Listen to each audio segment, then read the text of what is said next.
ঘরোয়া সামান্য কিছু উপাদান দিয়ে তৈরি করে ফেলুন মচমচে পেঁয়াজু। তো পেঁয়াজুটা কতটা ক্রিস্পি হয়েছে দেখেই কিন্তু বোঝা যাচ্ছে। আসসালামু আলাইকুম, this is Rabu from cooking with বউ শাশুড়ি।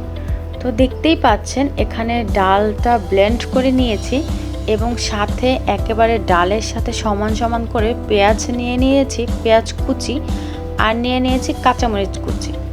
এখন এক এক করে দিয়ে দিচ্ছি একটু সামান্য হলুদের গুঁড়া, মরিচের গুঁড়া এবং ধনিয়ার গুঁড়া, আর স্বাদ মতো লবণ। এখন পেঁয়াজটাকে ভালো করে একটু মেখে তারপরে ডালের সাথে অ্যাড করে দিব। তো পেঁয়াজু তৈরি করার জন্য যেহেতু এটার নামই হলো পেঁয়াজু, একটু পেঁয়াজের পরিমাণ বাড়িয়ে দিতে হবে বা সমান সমান দিতে হবে, তাহলেই পেঁয়াজের অরিজিনাল যে স্বাদ, ক্রিস্পি যে ভাইবস, এটা কিন্তু আসবে। তো আমি ডালটাকে ভালোভাবে মেখে নিচ্ছি, কিন্তু মেখে নিলেও দেখতেই পাচ্ছেন এটা কিন্তু আঠালো ভাব আসতেছে না। এটা যখন ভাজবো তখন খুলে যাবে, সেটার জন্য কিছু দিয়ে দিলাম ময়দা। তো সেজন্য কিছু ময়দা দিয়ে দিলাম। ময়দাটা দিলে একটু আঠালো ভাব হবে এবং খেতেও ক্রিস্পি হবে। ভাজার জন্য এটা আসলে পারফেক্ট। তো যখন ভাজবো তখন দেখতে পারবেন যে এটা একটা আঠালো ভাব চলে আসছে। এটা যখন ভাজবো তখন আর এটা খুলে যাবে না, এই যে দেখতে পাচ্ছেন এখন আর এটা খুলবে না।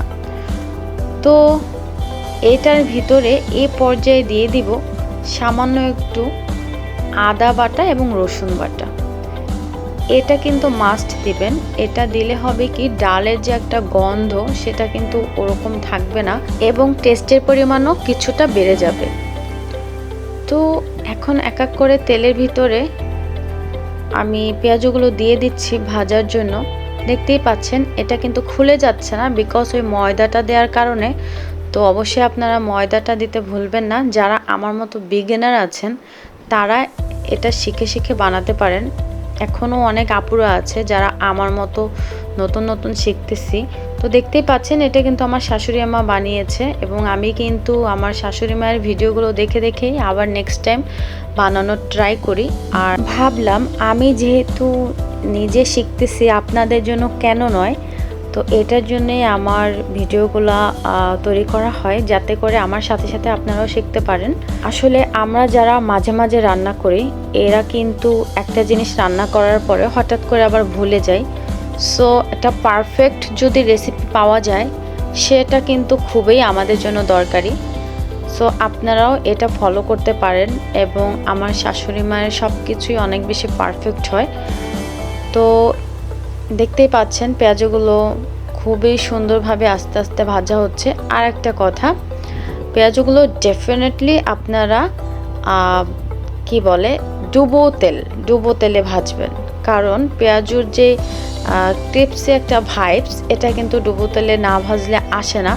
সো মচমচে ওরকম যদি পেঁয়াজু খেতে চান, ডেফিনেটলি আপনার ডুবো তেল দিতে হবে।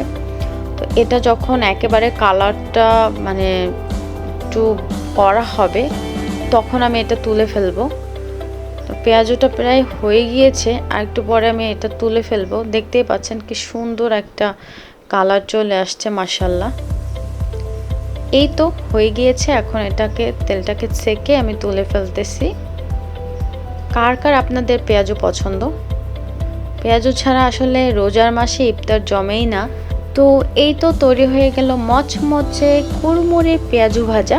তো এই ছিল আজকের রেসিপি। সবাই ভালো থাকবেন, কুকিং উইথ বউ শাশুড়ির সাথে থাকবেন। টিল দেন, আল্লাহ হাফিজ।